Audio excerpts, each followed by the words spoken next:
बिस्मिल्लाहिर्रहमानिर्रहीम अस्सलाम वालेकुम नादरीन, आप यूट्यूब चैनल देख रहे हैं। मैं इमरान खान हूँ। नादरीन, मैंने पिछले वीलॉग में आपको बताया था कि इमरान खान साहब ने ये दावा किया कि पाकिस्तान के मौजूदा आर्मी चीफ़ और फील्ड मार्शल सैयद आसिम मुनीर साहब, ये जब DGISI थे और इनको इनके ओहदे से बरतरफ किया जा रहा था, उस वक्त इन्होंने कोशिश की कि उस वक्त के वज़ीर-ए-आज़म इमरान खान साहब को इन्फ्लुएंस किया जा सके अपने ओहदे को बचाने के लिए। तो इन्होंने मुलाकात करने की कोशिश की बुशरा बीबी से, और बुशरा बीबी से मुलाकात के लिए जो चैनल इस्तेमाल किया, जिसके बारे में इमरान खान साहब ने बताया, वो चैनल जुल्फ़ी बुखारी साहब थे कि जुल्फ़ी बुखारी साहब को रब्ता किया और रब्ता करके कहा जी मुलाकात करवा दें बुशरा बीबी से मेरी, और बुशरा बीबी ने वो मुलाकात करने से इनकार कर दिया। और इमरान खान साहब अब ये कहते हैं कि यही वजह है कि आसिम मुनीर बुशरा बीबी अपना गुस्सा उतार रहे हैं या उन्हें निशाना बना रहे हैं। अब ये जो मामला था, ये तो इमरान खान साहब ने कहा था, तो मैंने जुल्फ़ी बुखारी साहब से रब्ता किया और कोशिश की कि उनसे पता करूं। तो मेरा उनसे रब्ता हो गया, क्योंकि जुल्फ़ी बुखारी साहब अमेरिका में मौजूद हैं और वहाँ वो एक बड़ी इम्पॉर्टेंट हेयरिंग है जो वहाँ पे हुई है अमेरिका में।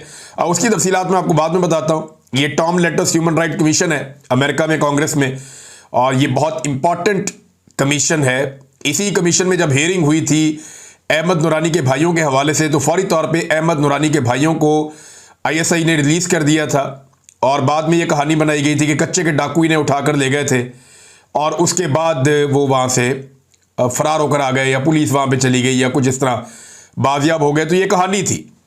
अच्छा जी, अब ये इसमें जुल्फ़ी बुखारी साहब ने बिल्कुल कन्फर्म किया जी, और इन्होंने कहा कि तब हमारे राब्ते हुआ करते थे आसिम मुनीर साहब से, ये DGISI थे, हुकूमत के साथ ये रब्ता कर सकते थे, और DGISI ने उस वक्त बुशरा बीबी से मिलने की ख्वाहिश का इजहार किया था, लेकिन बुशरा बीबी ने मिलने से इनकार कर दिया था। यह बुशरा बीबी उस वक्त नहीं मिली थी, उस वक्त के DGISI जब इनको होते थे बरतरफ किया जा रहा था आसिम मुनीर साहब से। अब कुछ लोग ये कह रहे हैं कि एक्चुअली आसिम मुनीर साहब मिलना चाहते थे बुशरा बीबी को करप्शन के मामलात में, कोई इंक्वायरी कर रहे थे वो। तो एक तो DGISI ने करप्शन में क्या इंक्वायरी कर दी, उनका तो ताल्लुक ही कोई नहीं है इन चीज़ों से, और दूसरा क्या वो ये चाह रहे थे कि वो जाएं और जाके बुशरा बीबी से तहकीकात करें खातून अव्वल से। तो ये कोई बातें ना, कोई सेंस नहीं बनती।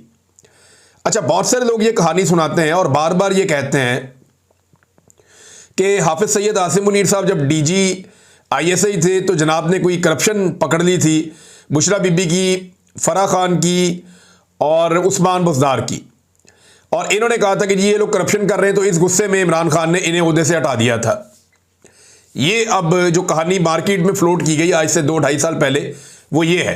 हालांकि इससे पहले किसी को इस कहानी का पता भी नहीं था, कोई अलिफ बे भी नहीं थी इस कहानी की, लेकिन अचानक से ये कहानी मार्केट में फ्लोट की गई कि ये जनाब हुआ था।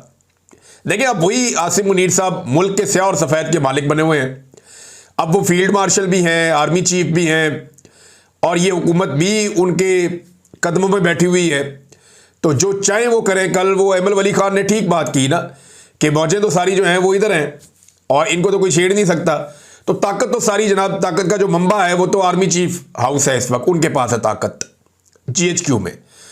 और मामला ये है कि अब सारी ताकत आपके पास है, तो पकड़े उस्मान बुज़दार को, पकड़े फराह खान को, और केस बनाए बुशरा बीबी पे उस करप्शन का जिसको पकड़ा था आसिम मुनीर साहब ने, और उनके पास कोई फाइल थी। क्या आज तक वो फाइल सामने आई? नहीं।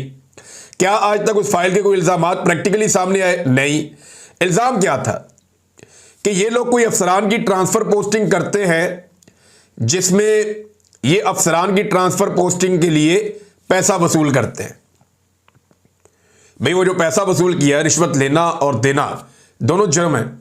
तो वो जो अफसरान रिश्वत देकर अपनी ट्रांसफ़रें ले रहे थे या अपनी पोस्टिंग्स करवा रहे थे, वो अफसरान किधर है? उनमें से कितने गिरफ्तार किए आसिम मुनीर साहब ने आर्मी चीफ बनने के बाद? 1, 2, 10, 20? कोई भी, एक भी नहीं। उस्मान बुज़दार कहाँ पे है? वो गर्मियाँ आजकल, तो वो आम ठंडे करके खा रहे हैं वहाँ पे दरिया में या स्विमिंग पूल में। तो उस्मान बुज़दार साहब को पकड़ लेते, उनसे पूछते कि आपने ये करप्शन क्यों की है।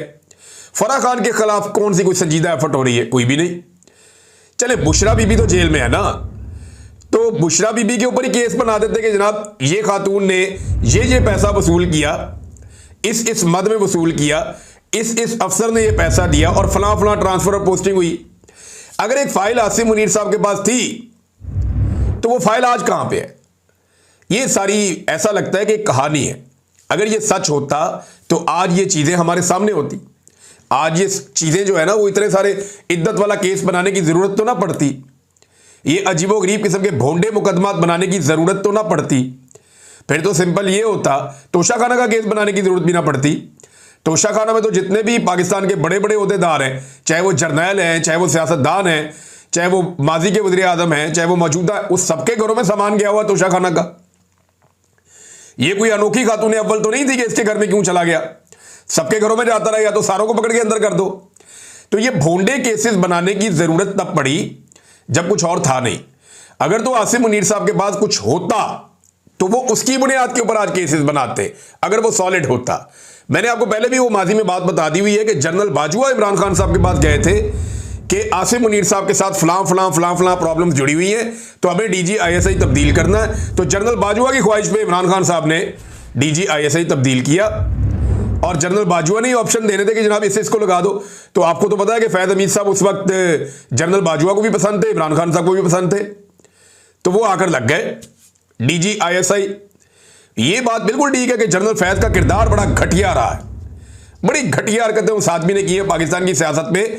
और मेरी ये ख्वाहिश है कि जनरल फैज को किसी भी करप्शन के ऊपर सजा ना दी जाए, उसको सियासत में मुदाखलत पे निशाने इबरत बनाया जाए अगर बनाना है तो। करप्शन तो जनाब करते रहते हैं लोग, बेशुमार लोग पाकिस्तान में करप्शन करते हैं, ये आइंदा भी करते रहेंगे। असल सजा देनी चाहिए इन जर्नैलों को कि इन्होंने सियासत के अंदर मुदाखलत की है। निशाने इबरत बनना चाहिए जनरल फैज हमीद को भी, और आज भी जो सियासत कर रहे हैं, मैं उम्मीद करता हूं कल ये सारे भी निशाने इबरत बनेंगे, और जरूर बनेंगे, और ये कौम ये होता हुआ देखेगी। आज नहीं तो कल ये होगा। नाज़रीन, ये जुल्फी बुखारी साहब ने तस्दीक कर दी कि जनाब बुशरा बीबी से मिलना चाह रहे थे, तो खबर की तस्दीक तो होगी जो इमरान खान साहब ने जेल से कही। लेकिन इमरान खान साहब ने यह बात करने में बड़ी देर लगा दी। उन्हें भी ये बात बहुत पहले करनी चाहिए थी, यानी उन्हें ये बात बता देनी चाहिए थी कि जनाब क्या वजह क्या है, आसिम मुनीर साहब को क्यों गुस्सा है उनकी अहलिया पे, तो ये बात वो पहले करते। अच्छा जी, जुल्फी बुखारी साहब की जो हेयरिंग हुई है अमेरिकन कांग्रेस में, टॉम लैंटस ह्यूमन राइट्स कमीशन, ये बड़ा इंपॉर्टेंट है। इस हेयरिंग को रुकवाने की भी कोशिश की गई और पाकिस्तान से कोशिश की गई, और ये कोशिश पाकिस्तान तहरीक इंसाफ के अंदर से की गई। हत्ता कि यह भी कहा गया कि जुल्फी बुखारी को रोका जाए, कुछ और लोग हैं जिन्हें मौका दिया जाए, यह भी हुआ। और कुछ ऐसे लोग जो वहां जाकर बोलना चाहते थे, जो खुद विक्टिम है, जिनके साथ बड़ी ज्यादतियां हुई हैं, उन लोगों को बाकायदा पहले इनवाइट किया गया था कि आप लोग भी वहां पे आएंगे और आकर आप कांग्रेस के अंदर बताएंगे कि आपके साथ क्या जुल्म और जबर हुआ है। फिर उन सारे लोगों का मौका भी छीन लिया गया। बहरहाल जुल्फी बुखारी साहब का मौका नहीं छीन सके, उन्होंने जाकर बात की, इमरान खान साहब पर जो मुकदमात हैं उस हवाले से बात की, जो जेल में उन पर और उनकी अहलिया पर सख्तियां हो रही हैं उन पर बात की, जो दीगर कैदी हैं पाकिस्तान तहरीक इंसाफ के कितनी बड़ी तादाद में है, कितने लोग पकड़े गए हैं, कैसे रहनुमा अभी भी जेलों में है, उसके बारे में बात की, जो लोग इंतखाबी धांधलियों में मुलव्वस हैं उस पर बात की, इंतखाबी निशान छीनने पर बात की, और फिर किस तरह फॉर्म 47 जारी किए गए उस पर बात की, इंसानी हुकूक की खिलाफ वर्जियों का मामला उठाया। जुल्फी बुखारी ने चादर और चार दीवारी का तकद्दुस पामाल होने पर बात की, जबरी गुमशुदगियों के मामलों के ऊपर बात की, मीडिया पर जो पाबंदियां और सेंसरशिप पाकिस्तान में लगी हुई है इस पर भी बात की। इन्होंने बताया कि जो अरशद शरीफ साहब के साथ हुआ, जो बाकी सहाफियों के साथ हो रहा है, जिन्हें अपना वतन छोड़ना पड़ गया उनके बारे में बताया, जिन्हें जबरी तौर पर लापता किया गया उनके बारे में बताया। फिर जो फील्ड मार्शल की मुलाकात हुई डोनाल्ड ट्रंप से, इस पर मायूसी भी हुई पाकिस्तानी कौम को। और ये जो सारी चीज़ें हैं ये जुल्फी बुखारी साहब ने, और बहुत सारी और डिटेल मैं सारी तो आपको बता नहीं सकता, ये बाकायदा वो पढ़ा हुआ है इंटरनेट पे, आप जाके पढ़ सकते हैं। तो बहुत बड़ी एक डेवलपमेंट है और ये भी रुकनी नहीं है। आने वाले दिनों में और भी कुछ हेयरिंग्स आ रही हैं जिनमें जुल्फी बुखारी और उनकी टीम ये इंपॉर्टेंट रोल प्ले करेंगे, कुछ और लोग हैं वो भी इंपॉर्टेंट रोल प्ले करेंगे आने वाले दिनों में। तो ये लंबी लड़ाई है, ये इतनी जल्दी ख़त्म नहीं होनी। पाकिस्तान तहरीक इंसाफ के अंदर एक धड़ा है जो पाकिस्तान में मौजूद है, और ये बड़े ताकतवर लोग हैं, अहम पोजीशनों पे इस वक्त मौजूद हैं, चाहे पार्टी के ओहदे हों, चाहे खैबर पख्तूनख्वा की गवर्नमेंट इनके पास है। तो ये समझते हैं कि एस्टेब्लिशमेंट के साथ एक डील पक चुकी है और अब वो डील तैयार हो जानी चाहिए।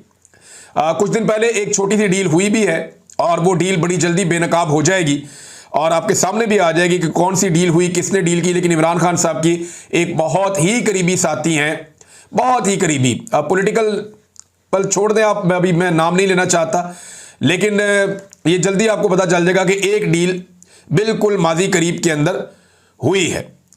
अच्छा नाज़रीन, अब एक और चीज मैं आपके साथ यहां शेयर कर दूं कि पूरा वस्ती पंजाब इस वक्त डूब रहा है। थोड़ी सी बारिश होती है, पंजाब डूबना शुरू हो जाता है और लोगों का करोड़ों अरबों का नुकसान हो रहा है। आम आदमी जो है वो बहुत ज्यादा मायूसी का शिकार है कि एडमिनिस्ट्रेशन बिल्कुल घोड़े बेचकर सो रही है। पहले ये लोग काम कर रहे होते थे, बारिशें आने से पहले बंदोबस्त करते थे, बंद देख लेते थे, पानी के रास्ते देख लेते थे और कोशिश की जाती थी कि बारिशों में नुकसान कम हो। इस मरतबा जो टिकटॉकर हुकूमत है जाली फार्म 47 की, इन्हें पता है कि अवाम वोट दे या ना दे, हमने तो इक्तदार में आना है, क्योंकि हम तो बूटों के तस्मों के साथ लटक के इक्तदार में आए हैं और ऐसे ही हम लास्टिक की शलवारें पहन के बार बार इक्तदार में आ जाएंगे। लिहाजा इन्हें परवाही नहीं है और अवाम डूब रही है। अब जो बंदा गिला शिकवा करता है उसको उठा के अंदर डाल देते हैं और कह ये रहे हैं कि अमेरिका में भी सैलाब आया, बाकी दुनिया में भी सैलाब आए, बड़े बड़े मुल्कों की मिसालें दे रहे हो। भाई वहां पे सैलाब आए हैं, ये रूटीन की बारिशें हैं जिनके अंदर पूरे के पूरे शहर डूब गए हैं। रूटीन की बारिशों को वो तरक्की याफ्ता ममालिक जो है वो घास भी नहीं डालते।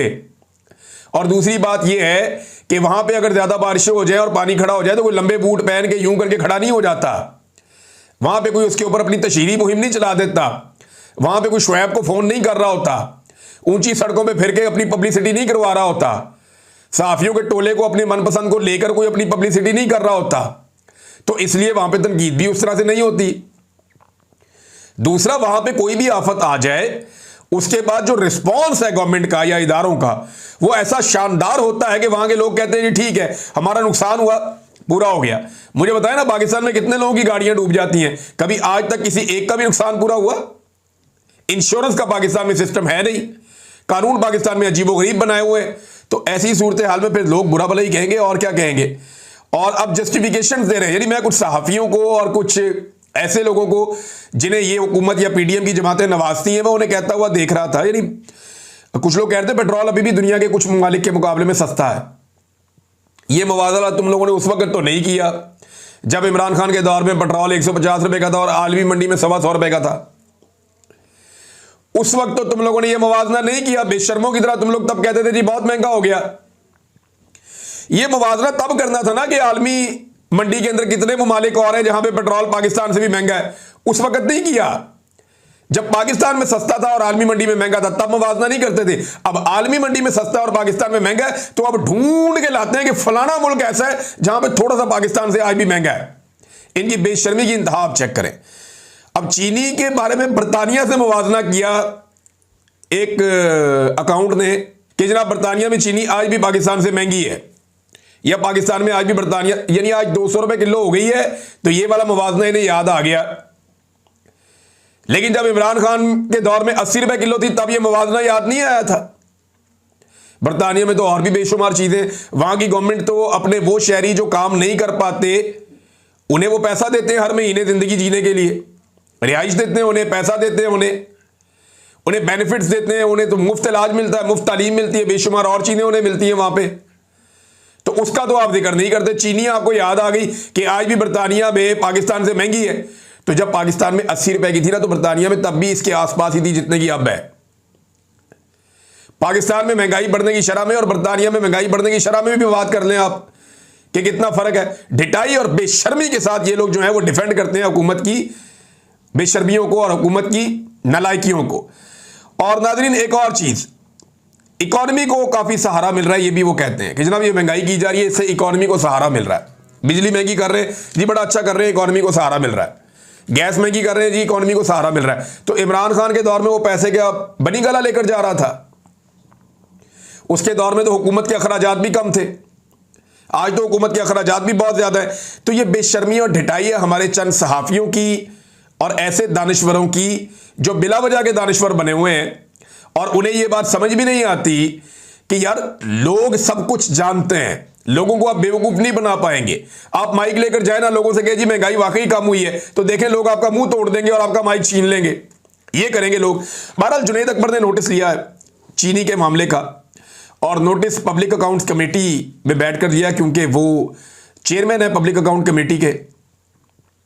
तो उन्होंने कहा कि हुकूमती फैसले की रोशनी में चीनी की दरामद पर टैक्स छूट की मंजूरी पर एफबीआर के नोटिफिकेशन का नोटिस लेते हुए एसआरओ पर वजाहत के लिए चेयरमैन एफबीआर को अगले इजलास में तलब कर लिया। ये जो शुगर माफिया है ना, ये बहुत ताकतवर है। शब्बर जैदी साहब ने कहा था, इमरान खान साहब की टीम का एक दौर में हिस्सा थे, उन्होंने हाल ही में कहा कि जो शुगर माफिया है ना, इसके खिलाफ ना पीपल्स पार्टी कुछ कर सकती है, ना पीएमएलएन कुछ कर सकती है, ना पीटीआई कुछ कर सकती है, और ना इसके खिलाफ फौज कुछ कर सकती है। ये इतना ताकतवर है, इतनी ताकत है इनके अंदर। सारी पॉलिटिकल पार्टीज को इन्होंने पकड़ा हुआ है जड़ से, और ये माफिया हर पॉलिटिकल पार्टी के अंदर अपनी जगह बना लेता है, अपने बंदे इंजेक्ट कर देता है कि जनाब कल को वहां प्रॉब्लम होगी तो वहां से आपने ये मामला देख लेना है। और हर जगह पे ये इन्वेस्ट भी करते हैं, खरबों रुपया कमाते हैं तो अरबों रुपया ये इन्वेस्ट भी कर देते हैं, इन्हें फर्क ही कोई नहीं पड़ता। तो ये मामला है शुगर माफिया का। अब मसला ये है कि पहले पाकिस्तान से बाहर इन्होंने चीनी भिजवा दी कि यार भेज दो पाकिस्तान से बाहर, हमारे पास इजाफी चीनी है। तब पूरा पाकिस्तान चिल्ला रहा था, सहाफी कह रहे थे, इकोनॉमिस्ट कह रहे थे यार दाम भेजो, हमें जरूरत पड़ेगी। अब जब हमें जरूरत पड़ गई है तो चीनी यहां पे बहुत महंगी हो गई है, माफिया पैसा बना रहा है, धड़ाधड़ पैसा बन रहा है, और अब बाहर से चीनी इंपोर्ट कर दिए दोबारा कि जनाब फिर ले आओ, और उसके ऊपर टैक्स भी छोड़ दिए ताकि माफिया फिर पैसा कमा ले हर चीज के अंदर। और आईएमएफ इनके गले पड़ गया इस मामले को लेकर। उन्होंने कहा यार ये क्या बकवास है, पहले आपने चीनी पाकिस्तान से बाहर भेज दी, अब आप कह रहे हैं चीनी पाकिस्तान वापस लानी और टैक्स भी आपने नहीं लेने, टैक्स भी आपने छोड़ देने। ये कौन सी आपकी फूड इमरजेंसी लगी हुई है पाकिस्तान में? तो इनके अजीबोगरीब हरकतों से आईएमएफ भी परेशान हो गया कि यार ये कर क्या रहे हैं। नाज़रीन, अली अमीन गंडापुर का एक बड़ा इंपॉर्टेंट स्टेटमेंट है, और गंडापुर साहब ने कहा कि गरीब का चालान मत करो, बड़ी गाड़ी वाले को तुन कर रखो। ये बड़ी जबरदस्त सोच है कि गरीब आदमी जो है वो कमजोर है बेचारा, वो पता नहीं किस सोच में जा रहा है, लोग बहुत परेशान है, बेचारों को खाने के लाले पड़े हुए, महंगाई इतनी है, उसका जब आप चालान कर देते हैं ना तो उसका सारा बजट ही मुतासिर हो जाता है। तो गरीब का चालान मत करो, बड़ी गाड़ी वाला जो है उसको तुन कर रखो। बड़ी गाड़ी वाले को तो आपने टिकट दे दिया गंडापुर साहब। ये सोच आप सिर्फ लोगों को बताने के लिए, तकरीर करने के लिए। जो आपके गरीब कारकुन थे, जो ऐसे कारकुन जिनके लिए आज भी पेशावर के अंदर एहतजाज हुआ और कारकुनों ने कहा ये इनका हक बनता था, इन्हें टिकट मिलना चाहिए था, उनको हटाकर आपने मिर्जा अफरीदी को टिकट दे दिया। ये फैसला अगर इमरान खान का भी है तो गलत फैसला है ना। ये कैसे हो सकता है कि इमरान खान या उसके नजरिए के लिए कुर्बानियां दे आम वर्कर, आम आदमी, मारे खाए आम आदमी, मारे खाए बेचारे उसके पुराने साथी, और एक सरमायादार आए और आकर टिकट लेकर चला जाए। तो ये तो वही मामला हो गया ना कि गरीब को कुछ नहीं कहना, अपने अमीर को तुन के रखो। ये कहने की बातें हैं सिर्फ, फिर ये तो ज़बानी कलामी बातें हैं। एक्चुअली तो अमीर को और सरमायादार को आप सलाम पेश करते हैं टिकट समेत। नाज़रीन, कलात में एक बड़ा अनफॉर्चुनेट इंसिडेंट जो है वो भी रिपोर्ट हुआ है थोड़ी देर पहले जब मैं वीडियो रिकॉर्ड कर रहा हूं। एक मुसाफिर बस पे फायरिंग हुई है, एक मरतबा फिर अफसोसनाक इंसिडेंट, और ये दहशतगर्दी के वाकयात रुकने नहीं पा रहे। पाकिस्तान की इंटेलिजेंस की नाकामी है और पाकिस्तान की सिक्योरिटी फोर्सेस को इन वाकयात को हर हाल में रोकना चाहिए। मुसाफिर बस के ऊपर फायरिंग हुई है, 3 लोग उसमें शहीद हो गए और 5 लोग उसमें जख्मी हो गए हैं। बड़े दिलखराश मनाजिर थे जब मैं ये देख रहा था, बड़ा अफसोसनाक मामला है। नाज़रीन, एक और चीज़ जो मैंने आपको बताई थी ये मजीद खुलकर सामने आ गई है, और शाकिर एवान साहब को क्रेडिट जाता है, उन्होंने इस सारे मामले को उठाया और बड़े पैमाने पर इस मामले को उठाया। 9 मई के मरकजी गवाह हसाम अफजल अदालत के सामने एक्सपोज हो गए, और ये एक वकील हैं बुरहान मुअज्जम मलिक, उनकी दरख्वास्त पर काफ़ी दिनों की लेतोलाल के बाद बिलाखिर पुलिस रोजनामचा अदालत के सामने पेश किया गया। रोजनामचे में पेजेस फाड़ फाड़ कर इंतहा की टेम्परिंग की गई थी। यानी जो रोजनामचा पेश किया गया उसमें सफ़े ही फाड़े हुए थे। भाई ये बच्चे थोड़ी रोजनामचा बनाते हैं, या पुलिस स्टेशन में शाम के वक्त बच्चे खेलने आ जाते हैं, जब वो सफ़े फाड़ देते हैं, जहाज बना के उड़ा देते हैं। ये पुलिस का रोजनामचा है, इसको तो बिल्कुल सही तरीके से मेंटेन होना चाहिए। तो सफ़े फाड़े हुए थे, टेम्परिंग की हुई थी, लेकिन वो कहते हैं ना कि चोर कहीं ना कहीं अपनी निशानी छोड़ जाता है, ऐसा ही हुआ। रोजनामचा में मरकजी गवाह हसाम अफजल की उस रोज ना सिर्फ छुट्टी दर्ज थी, बल्कि साथ ही एसएचओ की जानिब से यह नोट भी लिखा हुआ था कि यह छुट्टियां करने का आदी है ये बंदा। अब इसकी थाने में वापसी तब होगी जब ये एसपी साहब के सामने पेश होगा। अंदाजा करें आप। अब इस पे नईम हैदर पंजूता साहब कह रहे हैं कि ये बड़ा अहम गवाह है और इसकी वजह से इमरान खान जेल में है, कि ये जमान पार्क में गया था और जाकर इसने खुफिया मिशन के ऊपर 9 मई के बारे में सारी साजिश और सारा मंसूबा इसने खुद देखा था। ये बंदा तो उस दिन छुट्टी पे था और इसके बारे में बाकायदा रोजनामचे में लिखा हुआ है। ये वैसे अल्लाह ताला कैसा मेहरबान है, कैसे अल्लाह ताला मदद करता है कि जिस बंदे पे पूरा मुकदमा खड़ा है, जो बंदा जाता है जाके खुफिया तरीके से इमरान खान साहब का सारा मंसूबा सुनता है और आकर गवाह बन जाता है।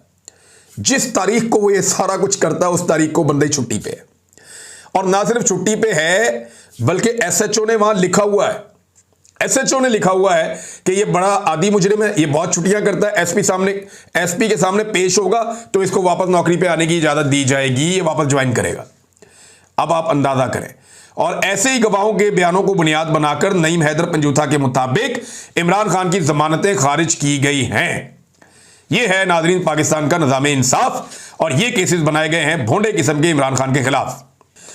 नाजरीन एक और डेवलपमेंट हुई है, और वो ये है कि इस्लामाबाद प्रेस क्लब के बाहर बलोच यकजहती कमेटी और सिविल सोसाइटी के ज़रिए एहतमाम नेशनल प्रेस क्लब इस्लामाबाद के बाहर लापता अफराद की बाजियाबी के लिए एहतजाज शुरू हो गया है। वहाँ पे एक आर्जी तौर पे कैंप लग गया है, वो अपने प्यारों की तस्वीरें लेकर बेचारे बैठे हैं। मेरी सिर्फ एक गुजारिश है कि सिर्फ जाकर इन्हें देखें आप, इन बच्चियों को, ये जो माएँ वहाँ पे मौजूद हैं, जो बाप वहाँ पे मौजूद हैं, जो बहनें वहाँ पे मौजूद हैं, जाकर सिर्फ इस्लामाबाद के शहरी एक नज़र इन्हें देखें आप। ये सिर्फ अपने प्यारों के मुंतज़िर हैं। ये इतना ही कहते हैं कि अगर हमारे प्यारों ने कोई जुर्म किया है तो आप उन्हें अदालत में पेश कर दें। आप जबरी तौर पे उन्हें गुमशुदा या लापता नहीं कर सकते। आप किसी की सांसों के मालिक नहीं बन सकते। आप ये तकलीफ नहीं दे सकते पूरे कुंबे को कि एक आदमी गायब ही हो गया बिल्कुल दुनिया से, उसका पता ही नहीं चल रहा कि बंदा गया किधर। ये आप नहीं कर सकते। दहशतगर्दी तो बलूचिस्तान में अभी भी हो रही है, और अगर ये लोग दहशतगर्द हैं तो इन्हें अदालतों में पेश करें, कानून के कटहरे के अंदर लेकर आए ना, ताकि पता चले किसने क्या किया, दूध का दूध पानी का पानी हो जाए। ये लोगों को गायब तब किया जाता है, और उन लोगों को नॉर्मली गायब किया जाता है जो लोग नजरियाती लोग होते हैं, जो अपने नजरिए के ऊपर कारबंद होते हैं, जो बात नहीं सुन रहे होते। नॉर्मली उन्हें गायब किया जाता है। दहशतगर्दों को तो मार दिया जाता है। अब तक के लिए इतना ही। अपना ख्याल रखिएगा, अपने इस चैनल का भी। अल्लाह हाफ़िज़।